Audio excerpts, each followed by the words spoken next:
Friends Palamuru నుంచి వచ్చారు రాము తీసుకురావడానికి. వెనక చూస్తున్నారు కదా అన్నపూర్ణ స్టూడియో గేట్ అయితే ఇక్కడ.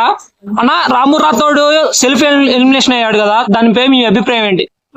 ఇంకోటి బ్రదర్ చాలా బాధాకరంగానే ఉంది. అంటే రావద్దు అనేది తొందరలో కోరుకున్నాం. నెక్స్ట్ వీక్ మేము ఆడియన్స్ గా వెళ్ళాలని అనుకున్నాం అతను సపోర్ట్ గా, మా రాము సపోర్ట్ చేయాలి. కానీ డిస్పిరేషన్ లోకి వెళ్ళిపోయింది. ఎందుకంటే రాహుల్ వచ్చేసిండు. ఆ షో చూసినప్పుడు బాధ అనిపించింది చాలా.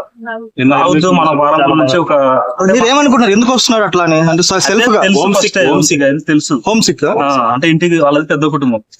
మొత్తం వాళ్ళు ఇద్దరు, ఒక అక్క, చెల్లెలు, అన్న, ఇంకో అన్న, మొత్తం 5 మంది ఫ్యామిలీ. రాము చిన్న అయితే అతను ఏంటంటే ఫ్యామిలీలో అందరితో కలిసి ఉండాలి, అందరిని బాగా చూసుకోవాలని ఆయనకు ఒక థాట్ ఉంది. ఆ థాట్ తోని అట్లా టెన్షన్ పెట్టుకొని ఉండలేకపోయింది, హౌస్ లో ఉండలేకపోయింది బిగ్ బాస్ హౌస్ లో.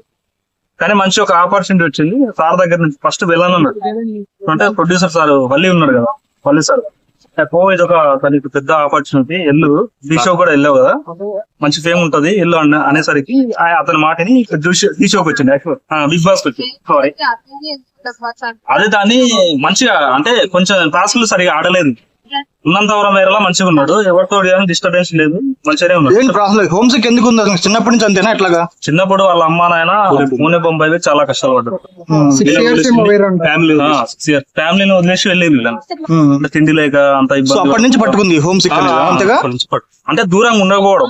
సాంగ్ చేస్తున్నా గానీ వాళ్ళని ఇక్కడ హైదరాబాద్ లో ఉన్నా గానీ ఇంటికి వెళ్ళడము, ఒక 2 వీక్స్ లో అట్లా ఇంటికి వెళ్ళడం రావడం చేయడం జరిగింది. అదే థాట్ పెట్టుకుని ఆయన నేను ఉన్నా సార్ ఆల్రెడీ గేమ్ ఆడడం బంద్ చేసింది. ఈ తర్వాత వీక్ లో కావాలంటే టాస్క్ మంచిగా ఆడింది. కావాలని చేశారంటారు అట్లాగా? కావాలని ఆడటం మానేశాడా? అంటే ఇంటికి వెళ్ళాలని ఉద్దేశంతో కావాలని కాదు, ఇంటికి వెళ్ళాలి.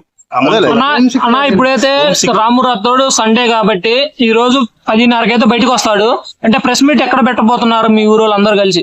మా ఊర్లో వాళ్ళ బ్రదర్ అడిగితే ఇప్పుడు హోటల్లో ఉన్నాడు, ఇంకా రాడు, ఒక 5 days తర్వాత ఏమన్నా రిస్ట్రిక్షన్స్ ఉంటాయి. అంటే మా బ్రదర్ అన్నాడు, నన్నే కలవనీయలేదు వాళ్ళు, స్టూడియోలో జర డిమాండ్ పెట్టారు, తర్వాత మాకు ఇక్కడ వీలు కాలేదన్నాడు. వాళ్ళ బ్రదర్ కూడా హైదరాబాద్ లో ఉన్నాడు.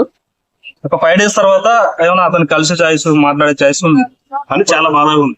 అంటే ఇప్పుడు ఈ అన్నపూర్ణ స్టూడియోలో ఉన్నాం అన్న, ఈ అన్నపూర్ణ స్టూడియోలో ఉన్నారా ఇక్కడ బయట లోపల ఏమైనా హోటల్లో ఉన్నారంటారా? తెలీదు, పూర్తిగా తెలీదు.